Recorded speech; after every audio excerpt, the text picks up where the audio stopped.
Hi guys, welcome back to my YouTube channel. ഇന്നത്തെ video നിങ്ങൾക്ക് തമ്മിൽ കണ്ടപ്പോൾ തന്നെ മനസ്സിലായിട്ടുണ്ടാവും. ഞാൻ എൻ്റെ വെയിറ്റ് ലോസ് ജേർണിനെ കുറിച്ച് സംസാരിക്കാൻ പോകാൻ കേട്ടോ. അപ്പോൾ ഇത് ഭയങ്കര ഇൻസ്പിറേഷൻ തരുന്ന രീതിയിലുള്ള വീഡിയോ ഒന്നും ആയിരിക്കില്ല, അല്ലെങ്കിൽ കാര്യങ്ങളായിരിക്കില്ല ഞാൻ പറയുന്നത്. എങ്കിലും എന്നെപ്പോലെ ഉള്ളവർക്ക് കുറച്ചൊക്കെ റിലേറ്റബിൾ ആവുന്ന രീതിയിൽ, അല്ലെങ്കിൽ കുറച്ചൊക്കെ ട്രൈ ചെയ്യാൻ പറ്റുന്ന കാര്യങ്ങളായിരിക്കും ഈ വീഡിയോയിൽ ഉണ്ടായിരിക്കുക. Okay, so let's get into the video. ആദ്യം തന്നെ എനിക്ക് എൻ്റെ ബോഡി ടൈപ്പിനെ കുറിച്ചാണ് പറയാനുള്ളത്. അപ്പോൾ ആദ്യം തന്നെ നമ്മൾ മനസ്സിലാക്കേണ്ട കാര്യം, നമുക്ക് ഓരോരുത്തർക്കും ഓരോ യുണീക്ക് ആയിട്ടുള്ള ശരീരങ്ങളാണ്. അപ്പോൾ അത് നമ്മൾ ആദ്യം ആക്സെപ്റ്റ് ചെയ്യാൻ പഠിക്കാം. പിന്നെ നമുക്ക് അതിലെന്തെങ്കിലും ബുദ്ധിമുട്ട് തോന്നുന്നുണ്ട്, നമുക്ക് തടി കൂടുതലാണ്, അല്ലെങ്കിൽ നമ്മൾ നന്നായി മെലിഞ്ഞിട്ടാണ് ഇരിക്കുന്നതെന്നുണ്ടെങ്കിൽ അതിനനുസരിച്ചിട്ടുള്ള റെമഡി നമ്മൾ തന്നെ കണ്ടെത്തി നമ്മൾ തന്നെ അത് ചെയ്യാം. ചെയ്യുമ്പം ഭയങ്കര ഡെഡിക്കേറ്റഡ് ആയിട്ട് ചെയ്യണം. ആൻഡ് അതിൽ കൺസിസ്റ്റൻ്റ് ആയി നിൽക്കും വേണം. കുറച്ച് നാളെങ്കിൽ കുറച്ച് നാൾ നമുക്കൊരു റിസൾട്ട് കിട്ടുന്ന വരെ നമ്മൾ കൺസിസ്റ്റൻ്റ് ആയിട്ട് അതിൽ നിൽക്കണം.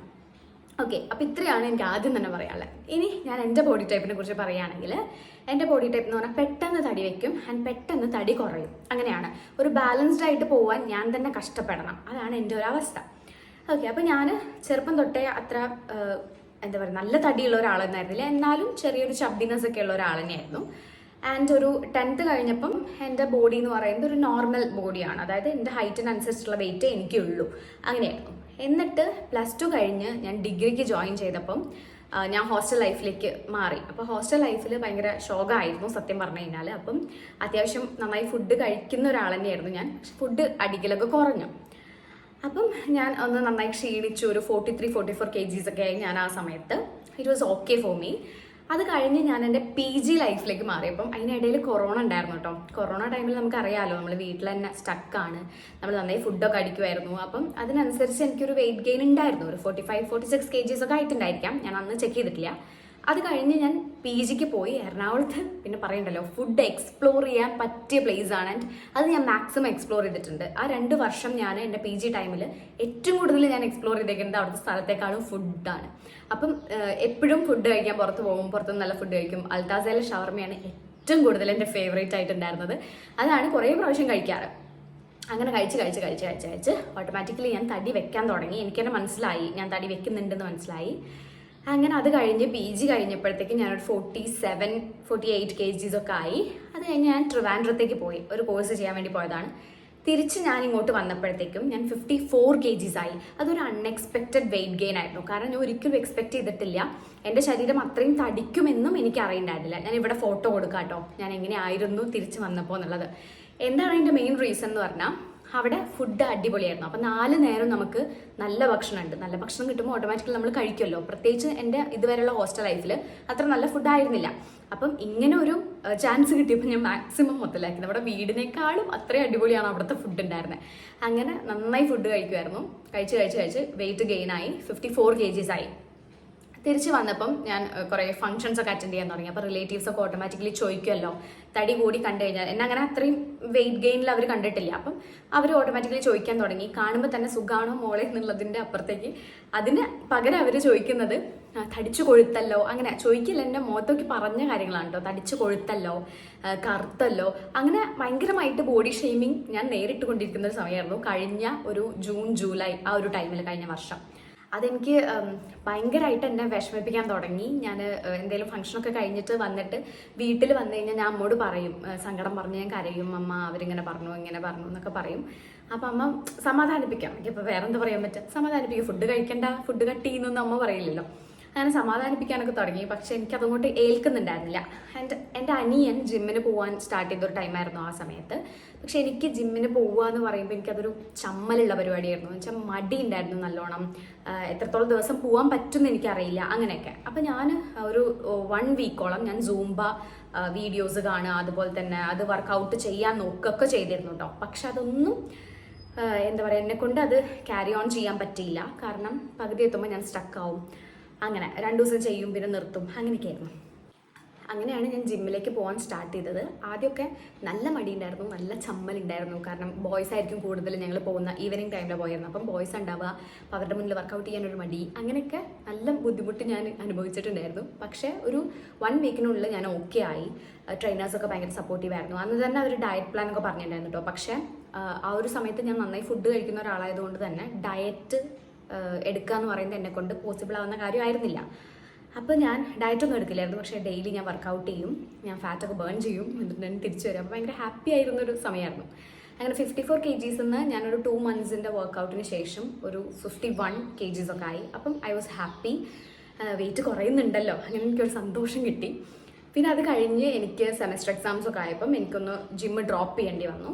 അങ്ങനെ അതിന് ശേഷം ഡിസംബർ ജാനുവരിയിലൊന്നും ഞാൻ ജിമ്മിന് പോയിട്ടില്ല. അത് കഴിഞ്ഞ് ഫെബ്രുവരി എൻഡിലൊക്കെ ഞാൻ വീണ്ടും റീസ്റ്റാർട്ട് ചെയ്തു ജിമ്മ്. അപ്പം ഞാൻ വിചാരിച്ചു പ്രോപ്പറായിട്ടുള്ള ഡയറ്റ് പ്ലാൻ ഫോളോ ചെയ്യാം എന്നുള്ളത്. പക്ഷേ ട്രെയിനർ പറഞ്ഞു തന്ന ഒരു ഡയറ്റ് പ്ലാൻ ഫോളോ ചെയ്യാന്ന് പറഞ്ഞാൽ അത് പോസിബിൾ ആയിരുന്നില്ല. കാരണം എന്താണെന്ന് വെച്ചാൽ ഡെയിലി ചിക്കൻ ഉണ്ട്, അപ്പോൾ നമുക്ക് എന്നും ചിക്കൻ വാങ്ങി കുക്ക് ചെയ്ത് കഴിക്കുക എന്ന് പറയണത് അത്ര പോസിബിൾ അല്ലല്ലോ. അപ്പം അത് എന്നെ കൊണ്ട് പറ്റില്ലായിരുന്നു. അപ്പം ഞാൻ എന്ത് ചെയ്തു എന്ന് വെച്ചാൽ ഞാൻ തന്നെ ഒരു ഡയറ്റ് പ്ലാൻ ഉണ്ടാക്കി. അതെങ്ങനെയായിരുന്നു വെച്ചാൽ അത് കറക്റ്റ് ആയിട്ടുള്ള പ്രോട്ടീൻ ഇൻക്ലൂഡഡ് ആയിട്ടുള്ള ഒരു ഡയറ്റ് പ്ലാൻ ഒന്നും അല്ല കേട്ടോ. പക്ഷേ ഞാൻ എൻ്റെ മാക്സിമം എനിക്ക് പറ്റുന്ന പോലെ അങ്ങനെ ഓക്കെ. അപ്പോൾ രാവിലെ എണീറ്റ് കഴിഞ്ഞാൽ ഞാൻ വെള്ളം കുടിക്കും. അതിന് ശേഷം ഞാൻ ഓട്സാണ് ബ്രേക്ക്ഫാസ്റ്റ് ആയിട്ട് ഓട്സാണ് കഴിക്കുക. പാലിൽ ഓട്സ് ഇട്ടിട്ട് അങ്ങനെയാണ് കഴിച്ചിരുന്നത്. പിന്നെ ഉച്ചയ്ക്ക് ഞാൻ ചോറ് കഴിക്കും. ചോറ്, കറി, ഉപ്പേരി അങ്ങനെ എന്താ വെച്ചാൽ കഴിക്കും. അത് പക്ഷേ ക്വാണ്ടിറ്റി ഞാൻ നല്ലോണം കുറച്ചു പറഞ്ഞാൽ നന്നായിട്ട് കുറച്ചു. പിന്നെ വൈകുന്നേരം ഞാൻ സ്നാക്സ് ഒക്കെ ഒഴിവാക്കി. എന്നിട്ട് ഞാൻ ഒരു റോബസ്റ്റ് അങ്ങനെ കഴിക്കുള്ളൂ. അത് കഴിഞ്ഞ് ഞാൻ ജിമ്മിന് പോയി തിരിച്ച് വന്നു കഴിഞ്ഞാൽ ഓട്സ് കഴിക്കും, കട്ട് ഫ്രൂട്ട്സ് കഴിക്കും. പിന്നെ ചില ദിവസം ഞാൻ വെജിറ്റബിൾ സാലഡ്സ് എന്തെങ്കിലും കഴിക്കും. പിന്നെ എഗ് വൈറ്റ് കഴിക്കും. ഇങ്ങനെയാണ് എൻ്റെ റുട്ടീൻ ഉണ്ടായിരുന്നത്.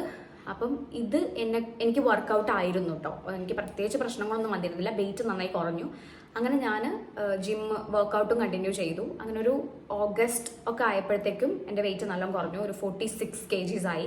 സോ എനിക്ക് വീണ്ടും ഞാൻ ഇപ്പോൾ BEd സെക്കൻഡ് ഇയർ സ്റ്റുഡൻ്റ് ആണ്. അപ്പം ഞാൻ ടീച്ചിങ് പ്രാക്ടീസാണ് ചെയ്തുകൊണ്ടിരിക്കുന്നത്. അപ്പോൾ അതുകൊണ്ട് അത് ടീച്ചിങ് പ്രാക്ടീസ് തുടങ്ങിയ സമയമാണ്. അപ്പം എനിക്ക് സ്കൂളിൽ പോയതിന് ശേഷം പിന്നെ ജിമ്മിൽ പോകാമെന്ന് പറയുന്നത് അത്ര എളുപ്പമായിരുന്നില്ല. അപ്പം ഞാൻ ജിമ്മ് ഡ്രോപ്പ് ചെയ്തു. അപ്പം എൻ്റെ വെയിറ്റ് എന്ന് പറയുന്നത് 46 ആയിരുന്നു. ആൻഡ് പിന്നെ ഇപ്പം ഇടയ്ക്ക് വെയിറ്റ് ഗെയിൻ ചെയ്യും കേട്ടോ. ഒരു 47.5 ആവും. പിന്നെ വീണ്ടും ഞാനൊന്ന് ഡയറ്റ് ഇങ്ങനെ എടുത്തു കഴിഞ്ഞാൽ 46.5 ഒക്കെ ആവും. അപ്പം ഇന്ന് രാവിലെ ഞാൻ ചെക്ക് ചെയ്തപ്പം 46.5 ആയിരുന്നു. ആൻഡ് ഈ വെയിറ്റ് എന്നെ സംബന്ധിച്ച് ഇത് നോർമലാണ്. എനിക്കിത് മെയിൻറ്റെയിൻ ചെയ്ത് പോയാൽ മതി. അണ്ടർ വെയിറ്റും അല്ല ഓവർ വെയിറ്റും അല്ല, ബാലൻസ്ഡ് ആണ്. അപ്പം ഇതെന്നെ സംബന്ധിച്ച് ഓക്കെയാണ്. അപ്പോൾ ഞാൻ ഈ വെയിറ്റിൽ തന്നെ കണ്ടിന്യൂ ചെയ്യാമെന്ന് വിചാരിക്കുന്നു. ഇനിയിപ്പോൾ വെയിറ്റ് കൂടുകയാണെങ്കിൽ തന്നെ കൂടുന്നുണ്ടെന്ന് എനിക്ക് ഫീൽ ആവുന്നത് എങ്ങനെ അറിയോ? എനിക്ക് പെട്ടെന്ന് മനസ്സിലാവുന്നത് എൻ്റെ ചീക്സ് ഭയങ്കരമായിട്ട് ഇങ്ങനെ വലുതാവും. അപ്പോൾ എനിക്ക് മനസ്സിലാവും ഓക്കെ വെയിറ്റ് ഗെയിൻ ചെയ്യുന്നുണ്ട് എന്നുള്ളത്. അപ്പം ഞാൻ ഓട്ടോമാറ്റിക്കലി ഞാൻ ഒരു ഡയറ്റിലേക്ക് പോവും. എൻ്റെതായ രീതിയിൽ ഞാൻ ഡയറ്റ് എടുക്കും. ഇപ്പോൾ വർക്കൗട്ടൊന്നും ചെയ്യാറില്ല. അങ്ങനത്തെ ഒരു പ്രശ്നമുണ്ട്. എന്നാലും കുഴപ്പമില്ല, നന്നായി വെള്ളം കുടിക്കും. അപ്പം ഇത്രയും കാര്യങ്ങളാണ് ഞാൻ ചെയ്യാറ്. ഇതൊക്കെയാണ് ഞാൻ ചെയ്തിട്ട് ഞാൻ വെയിറ്റ് കുറഞ്ഞത്. അപ്പം സത്യം പറഞ്ഞു കഴിഞ്ഞാൽ ഇത് പ്രോപ്പറായിട്ട് നിങ്ങൾക്ക് എല്ലാവർക്കും ഫോളോ ചെയ്യാൻ പറ്റുന്ന കാര്യമൊന്നുമല്ല. പക്ഷെ വർക്കൗട്ട് ഞാൻ ചെയ്തിരുന്നു. അതിൻ്റേതായിട്ടുള്ള ബെനിഫിറ്റ് എനിക്ക് കിട്ടിയിട്ടുണ്ട്. ബോഡിയിൽ വ്യത്യാസങ്ങൾ വന്നിട്ടുണ്ട്. അപ്പം വർക്കൗട്ട് ചെയ്യാൻ ആഗ്രഹിക്കുന്നവരുണ്ടെങ്കിൽ എന്താ പറയുക, ഒരു ബുദ്ധിമുട്ട് ആയിട്ട് പോകാനുള്ള ഒരു മടി അങ്ങനെയൊക്കെ ആയിട്ട് ഇരിക്കുകയാണെങ്കിൽ അതൊക്കെ മാറ്റി വയ്ക്കുക. മാക്സിമം എൻജോയ് ചെയ്യുക. കാരണം വർക്കൗട്ട് എന്ന് പറയുന്നത് നമ്മുടെ ഫിസിക്കൽ ഫിറ്റ്നസ് മാത്രമല്ല, നമ്മൾ മെൻ്റലി ഫിറ്റ് ആവാനും കൂടെ നമ്മൾ നന്നായിട്ട് ഹെൽപ്പ് ചെയ്യും. അപ്പോൾ എനിക്ക് എൻ്റെ ഈ ടീച്ചിങ് പ്രാക്ടീസ് കഴിഞ്ഞ് എനിക്ക് വീണ്ടും ജിമ്മ് റീസ്റ്റാർട്ട് ചെയ്യണമെന്നുണ്ട്. കാരണം അത്രയും ബെനിഫിറ്റ് എനിക്ക് ജിമ്മിൽ പോയിട്ടുണ്ടായിട്ടുണ്ട്. ഫുഡ് കട്ട് ചെയ്യുന്നതിനേക്കാൾ ഈ ഒരു കാര്യം പറയാൻ പറഞ്ഞു. പിന്നെ ഞാൻ ഷുഗർ കട്ട് ചെയ്തിരുന്നു കേട്ടോ. അതാണ് ഏറ്റവും വലിയ പ്ലസ് പോയിന്റ്. എനിക്ക് നല്ല ബ്ലും എന്നുള്ള കവളായിരുന്നു. അപ്പം ഒരു സമയത്ത്, അതായത് ഇപ്പം ഈ കഴിഞ്ഞ ഒരു 6 months ഉണ്ടാവില്ല, ഒരു 4-5 months ഞാൻ ഷുഗർ കട്ട് ചെയ്തിട്ടുണ്ട്. ഷുഗർ കട്ട് ചെയ്തപ്പോൾ ആക്ച്വലി എൻ്റെ ഫേസിലെ ഫാറ്റൊക്കെ കുറഞ്ഞു. അതെനിക്ക് ക്ലിയർലി വിസിബിൾ ആയിരുന്നു. അപ്പോൾ അത് ഏറ്റവും നല്ലൊരു പോയിന്റാണ് കേട്ടോ, ഷുഗർ കട്ട് ചെയ്യാൻ നിങ്ങൾ. ഞാൻ പിന്നെ ചായയും കാപ്പിയും കുടിക്കുന്ന ഒരാളൊന്നല്ല. പക്ഷേ ഷേക്ക്, ജ്യൂസ്, ഐസ്ക്രീം, ചോക്ലേറ്റ്സ് ഒക്കെ എൻ്റെ ഫേവറേറ്റ്സ് ആണ്. അപ്പം അതൊക്കെ ഞാൻ നന്നായി കഴിക്കുന്ന ഒരാളാണ്. അപ്പം ഷുഗർ കട്ട് ചെയ്തപ്പോൾ ഞാൻ ഈ കാര്യങ്ങളൊക്കെ കട്ട് ചെയ്തു. പക്ഷേ ഇപ്പം ഞാൻ വീണ്ടും ഇൻടേക്ക് ഉണ്ട് കേട്ടോ, സ്റ്റാർട്ട് ചെയ്തു. ഞാൻ ഷുഗർ കഴിക്കുന്നുണ്ട്. അതിൻ്റേതായിട്ടുള്ള കാര്യങ്ങൾ എൻ്റെ ബോഡിയിൽ വ്യത്യാസങ്ങൾ വരുന്നുണ്ട് കേട്ടോ, ചീക്കൊക്കെ വലുതാവുന്നുണ്ട്. സോ നിങ്ങൾ ഷുഗർ കട്ട് ചെയ്യാൻ മാക്സിമം ട്രൈ ചെയ്യാം. ഇതൊക്കെ ഫോളോ ചെയ്യാൻ ആഗ്രഹിക്കുന്നവരാണെങ്കിൽ മാത്രം കേട്ടോ. ഇതിപ്പോൾ ഞാൻ എൻ്റെ ഒരു വെയിറ്റ് ലോസ് ജേർണി പറഞ്ഞതാണ്. പിന്നെ ആക്ച്വലി എൻ്റെ ആ റിലേറ്റീവ്സ് പറഞ്ഞ ആ കുത്തുവാക്കുകൾ എനിക്ക് സത്യം പറഞ്ഞ ഒരു മോട്ടിവേഷൻ ആയിരുന്നു. അവരങ്ങനെ പറഞ്ഞതിന് ഞാൻ താങ്ക്സ് പറയാണ്. അതെനിക്ക് കറക്റ്റായിട്ട് പറഞ്ഞു കഴിഞ്ഞാൽ അത് ഒരു മോട്ടിവേഷനായി എടുക്കുകയാണ് ഞാൻ ചെയ്തത്. അതിൽ വിഷമിച്ചു എങ്കിലും പിന്നീട് ഞാൻ ഓർത്തു മെലിഞ്ഞിട്ട് ഇനി അവർക്കൊന്ന് കാണിച്ചു കൊടുക്കണം. എൻ്റെ ശരീരം അങ്ങനെ മെലിയുന്നതല്ല, എന്നാലും അവരെ സംബന്ധിച്ച് നോക്കുമ്പോൾ ഞാനൊന്ന് ഇപ്പം മെലിഞ്ഞേക്കാണ്. അപ്പം ഈ ഒരു സൈസിൽ എനിക്ക് ഞാനായിട്ട് അവർക്ക് കാണിച്ചു കൊടുക്കണം എന്നുണ്ടായിരുന്നു. അങ്ങനെ അത് നടന്നു. And I am happy. അപ്പം അത്രയേ ഉള്ളൂ ഇന്നത്തെ വീഡിയോ. തീർച്ചയായിട്ടും ലൈക്ക് ചെയ്യണം, സബ്സ്ക്രൈബ് ചെയ്യണം, കമൻറ്റ് ചെയ്യണം, ഷെയർ ചെയ്യണം. ഇഷ്ടപ്പെട്ടെങ്കിൽ മാത്രം ഇതൊക്കെ ചെയ്താൽ മതി കേട്ടോ. സോ അടുത്ത വീഡിയോ ആയിട്ട് കാണുന്നത് വരെ ബൈ. Thanks for watching.